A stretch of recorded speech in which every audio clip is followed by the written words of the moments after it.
Welcome to Common Home Conversations Pathway to 2022, a series by the Planetary Podcast, part of the Civil Society Celebration and Declaration for Stockholm Plus 50, a half-century later after the historic 1972 UN Conference on the Human Environment. In Common Home Conversations, you will hear high-level political and public figures, academics, and influential activists discuss what should be the content of the high-level declaration foreseen for 2022. Our planet faces a myriad of catastrophic environmental challenges, from climate change to widespread biodiversity loss to desertification. The science is clear. The state of our global environment is deteriorating at an unprecedented rate, highlighting the need for fundamental transformative changes across our legal, economic, social, political, and technological spheres. Thus, there is an urgent need to reach a common ground within civil society and around it build a civil society declaration with the potential to be the needed starting point for a paradigm shift towards a safe and sustainable future for our global community. Common Home Conversations is the place to discuss the challenges posed by climate change, as well as possible solutions to help create a stabilized Earth and ensure that the Civil Society 2022 Declaration can be a true game changer. Now, here is your host, founder, and CEO of the Planetary Press, Kimberly White.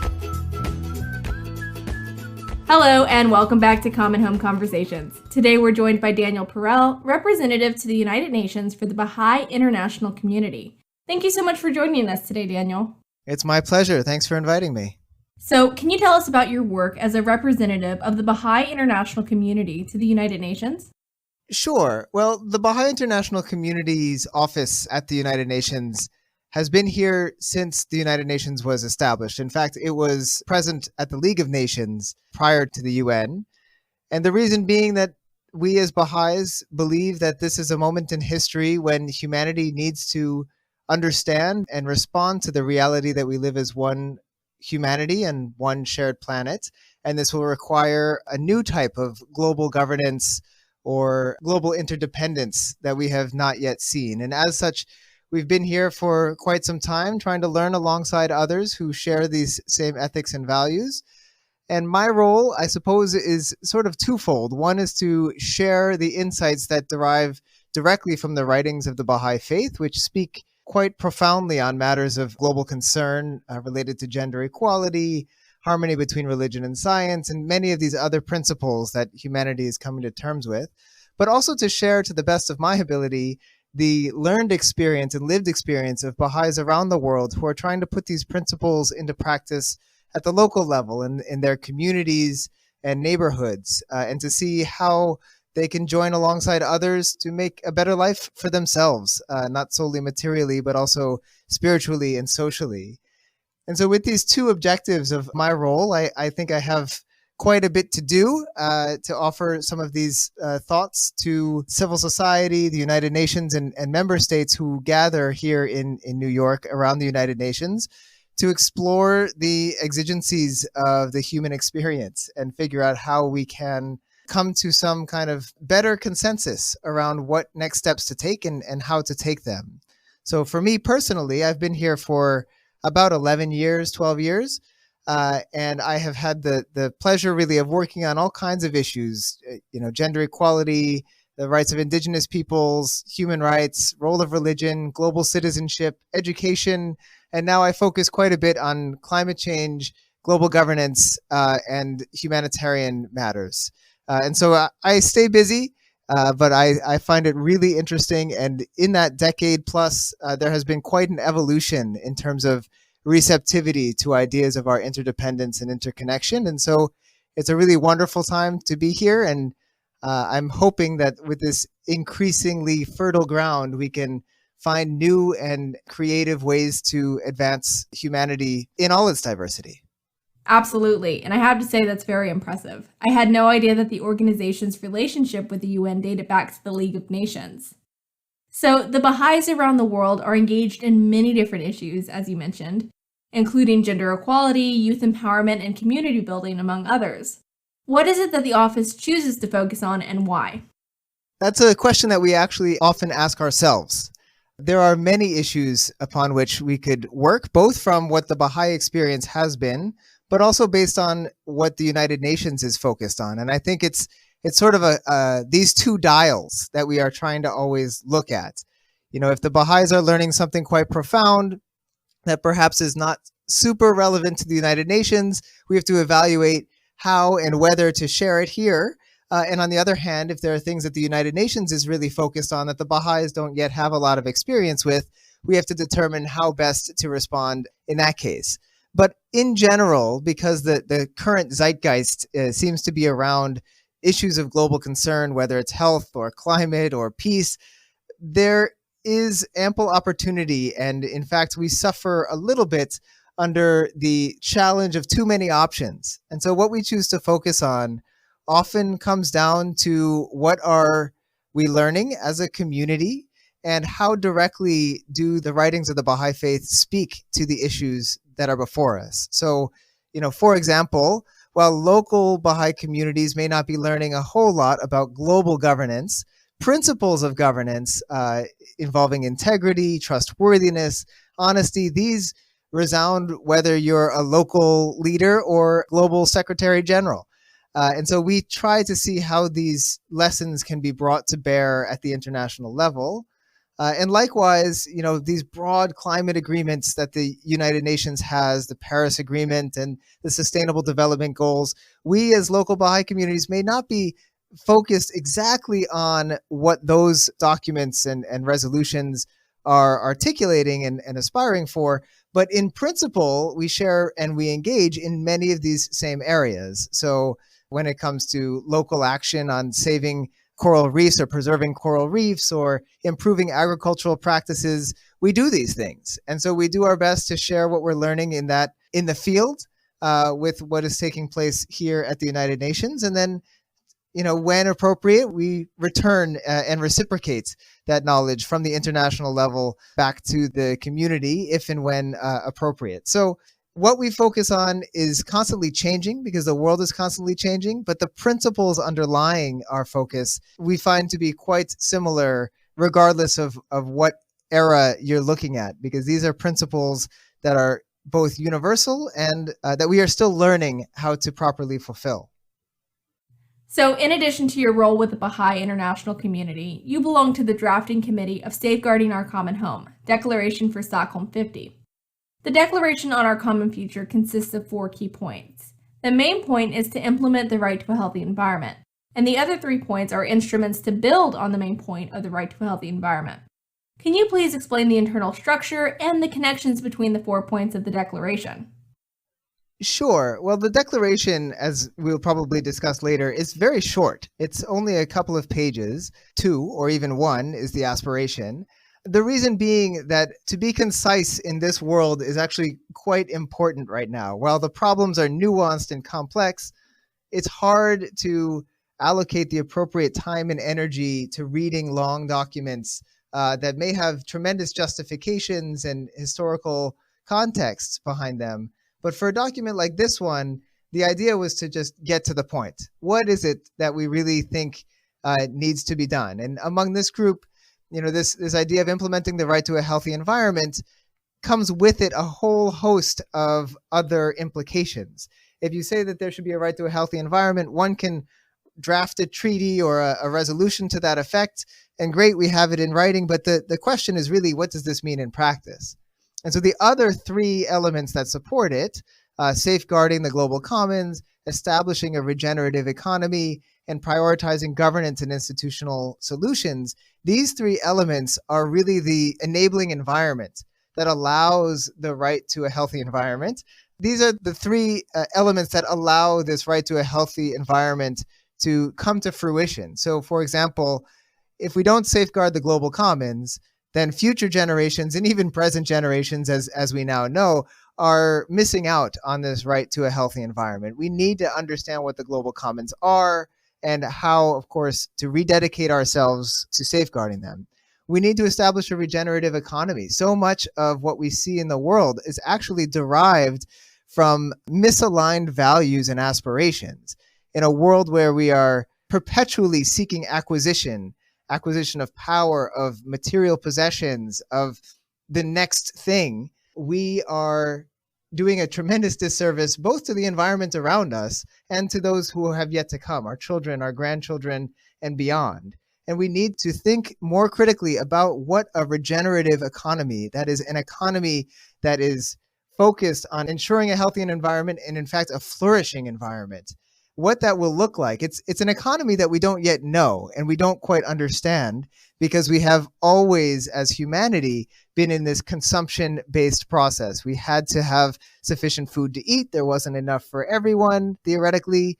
But now we're in a world of abundance, and we have to have a regenerative economy that can support this world of abundance. Otherwise, our insatiable appetite for more will undermine the right to a healthy environment.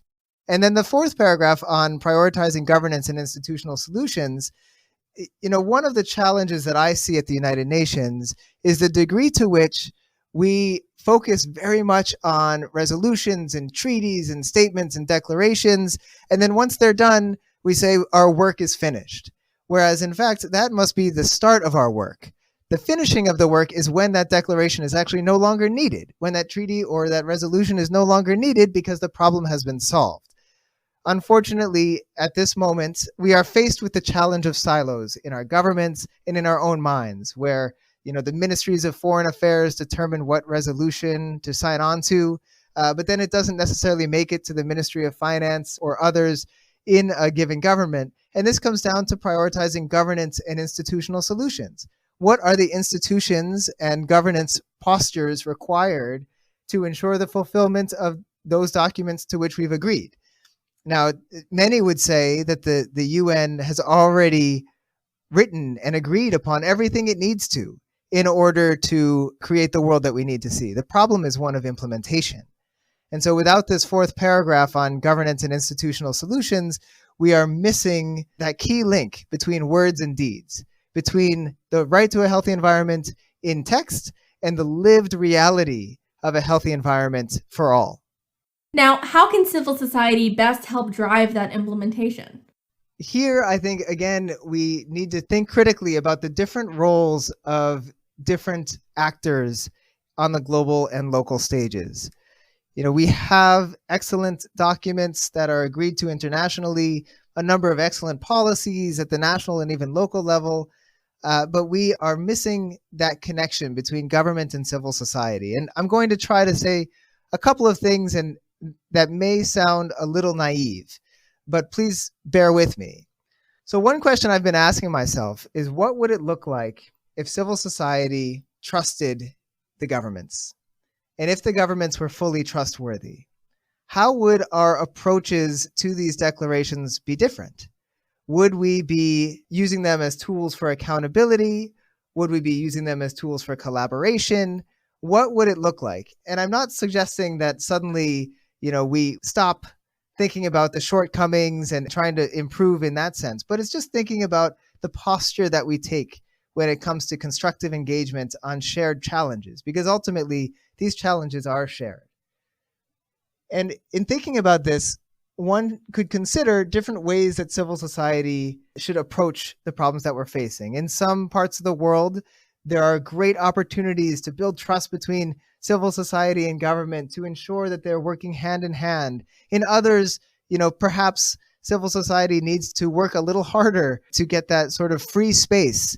And this is something that is required, in terms of organization and the fulfillment of many of these rights that member states have signed up to. That is to say, creating spaces where civil society is free to engage collectively is really important. But even if that's not possible, what are the postures that we can take to demonstrate, not by words alone, but by our deeds, that civil society is a necessary actor in any step that we hope to take towards the fulfillment of this declaration that we are discussing, or really any declaration that has been put forward by the United Nations? Again, we have a challenge related to history, our conceptions of progress, our understanding of where responsibility lies. These are questions that are really profound, and I don't claim to have any of the answers.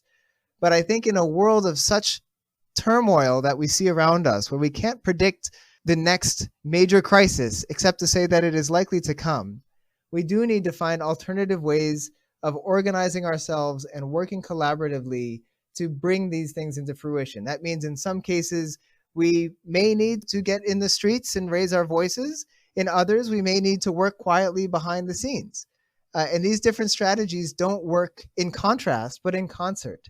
And as long as we see these things through a learning process, through a more constructive ultimate framing, recognizing that there's one summit, but there are many paths to that summit, I think there are a lot of doors open to civil society. And it's not for me to prescribe what is done, but to always bear in mind that there are paths open to us. And it is our responsibility as citizens of the world to do our little bit. For some, that may be donating a couple grains of rice. For others, it may be donating, millions or billions of dollars to common cause. But we all can do something. And I think that that's a responsibility. And it's a different responsibility for different actors, I should say. But it is a responsibility that we all can shoulder to the degree possible. And if we do that, we will find new and creative solutions rather than waiting for others to find new and creative solutions for us. We all have a really important role to play, and one of the biggest obstacles to civil society action is the multitude of initiatives lacking a collective voice. What is the relevance of having a single-page declaration in terms of influencing the political process between states? I think one challenge, that's identified in this question is this idea of a collective voice. Very frequently, we seek out areas of divergence.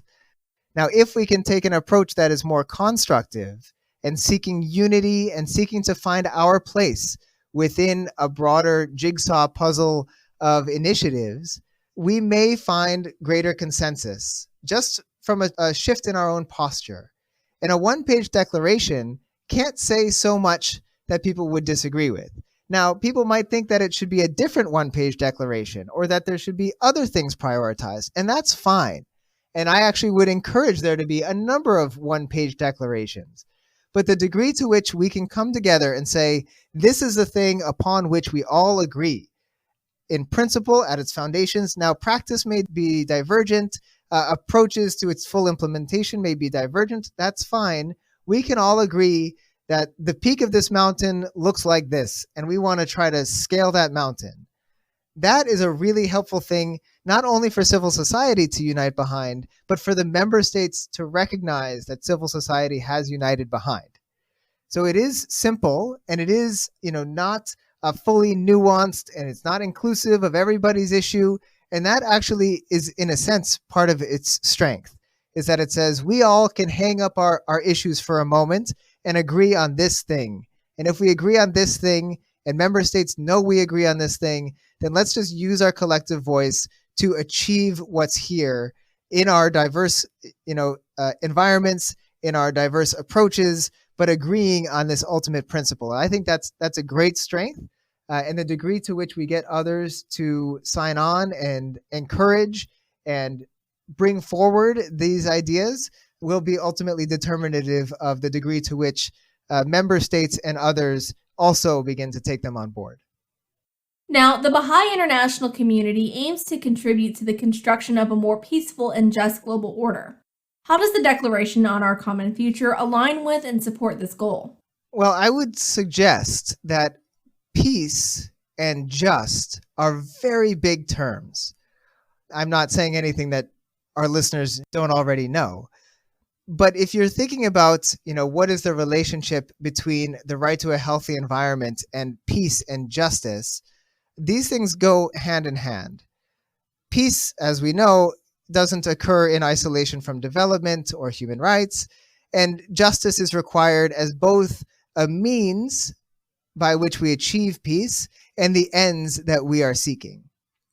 And so this approach, this declaration, and many of the things that we try to work on in our engagements at the international level is really looking at peace and justice in the widest possible lens to say, if we are trying to create a peaceful world, what are the enabling factors for that peace?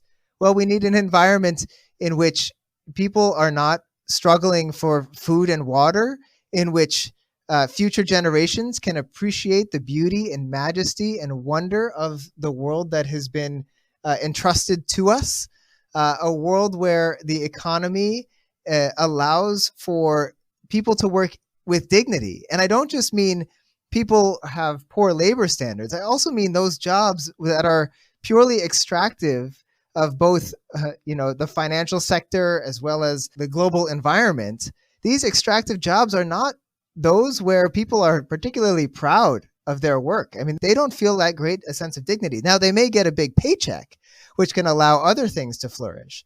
But these are all thinking about, what does peace and justice look like in a world of 8 billion, 9 billion people? It looks like one where we have a regenerative economy, where governance and institutional solutions are, always on the next horizon. We are being creative, we are being flexible, we are being responsive to the needs of the world around us. We are safeguarding those matters which do not belong to any one of us. So this is the global commons. It doesn't belong to any one individual or one nation or even one generation.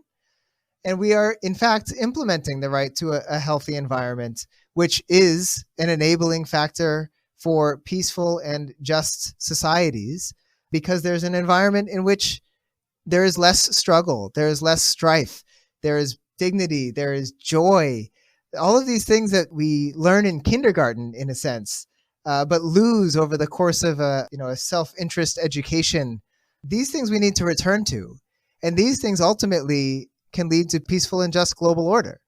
So this is, again, looking through the broadest lens at what peace and justice are, which then requires of us a nuanced and holistic reading of the relationship between those things and the natural world, and gender equality, science and religion. All of these things come back in as constituent elements of peace and justice.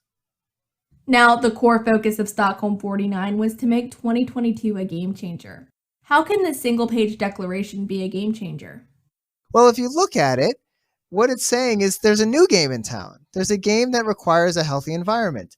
And if you're not playing that game, then you're actually, hopefully, not going to be well funded and well received in the future. We need to change our behavior.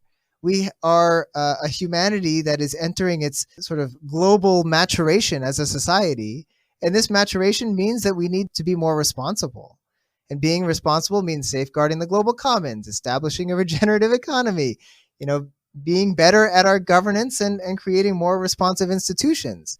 These are hopefully the rules of a new game. And no, we don't know all the nuances. We don't know exactly how to play it. And I don't want to sound like I'm on high, demanding of everyone to do exactly as I say because I know the answers. I don't. But I think that as humanity, if we start to look at new rules for a new game, then we can start to unfold something that may be more constructive for generations to come and for the world and environment around us. And this declaration is a very small piece of that, but it does have within it the objectives of a new game, a game that would allow for a flourishing human experience for everyone. And I think that is a game changer for sure, when compared to recent experience with growing inequality, with climate change, with a whole host of challenges that I needn't get into in this discussion. No, absolutely. Now, it's been nearly 50 years since the historic conference in Stockholm in 1972. How do you connect the pathway from the 1972 Stockholm conference with Stockholm 50 and our common agenda?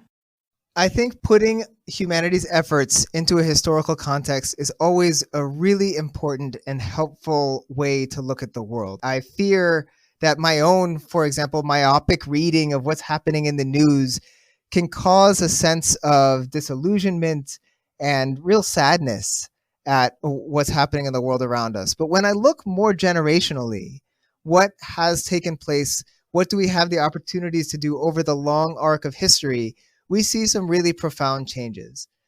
So from 1972 to now, there have been a number of real points of growth.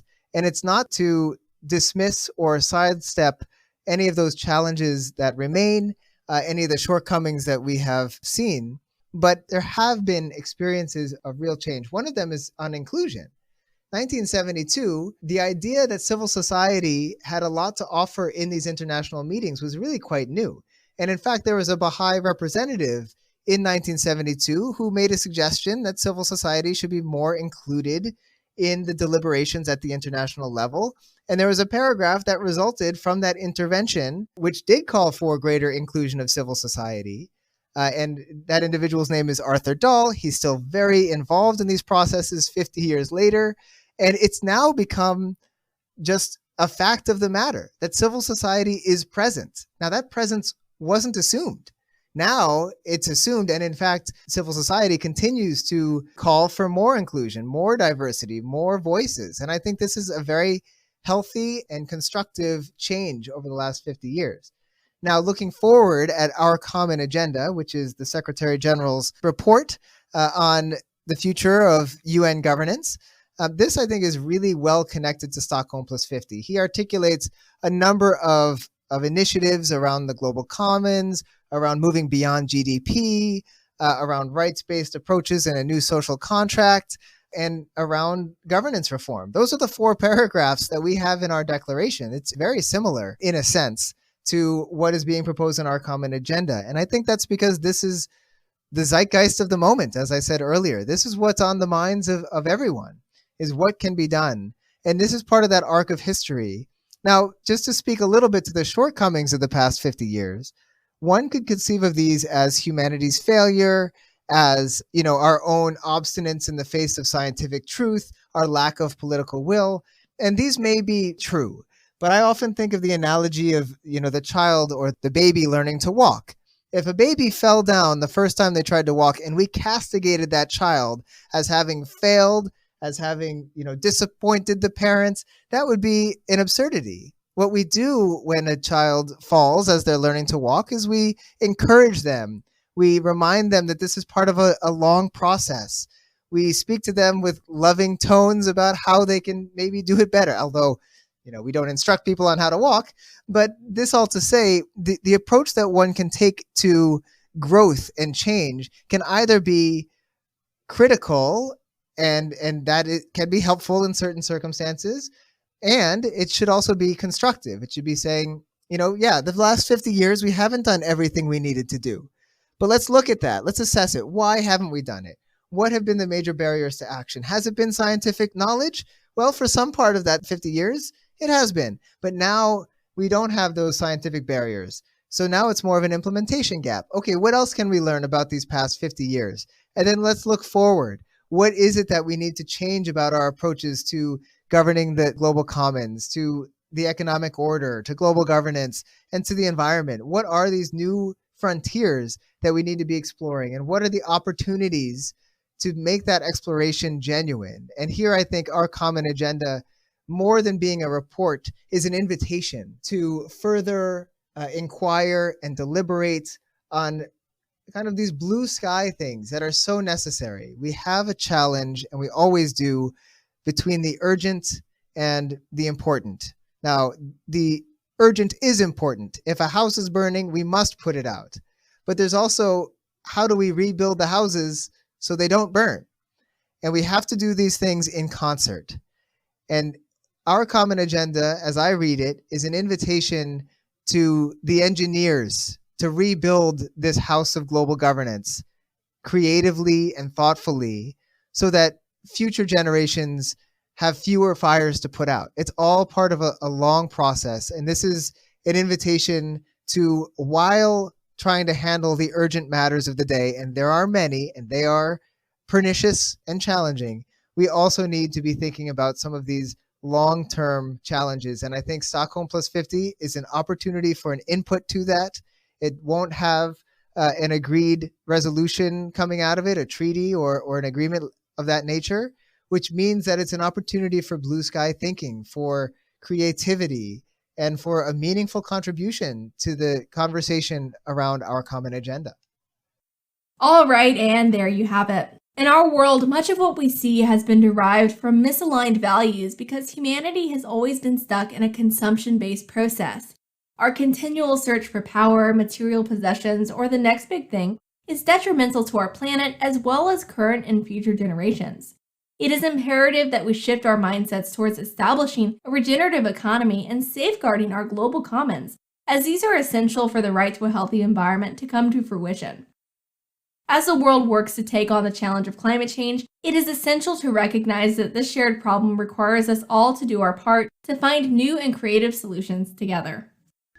That is all for today, and thank you for joining us for this episode of Common Home Conversations Pathway to 2022. Please subscribe, share, and be sure to tune in next time to continue the conversation. And visit us at www.theplanetarypress.com for more episodes and the latest news in sustainability, climate change, and the environment.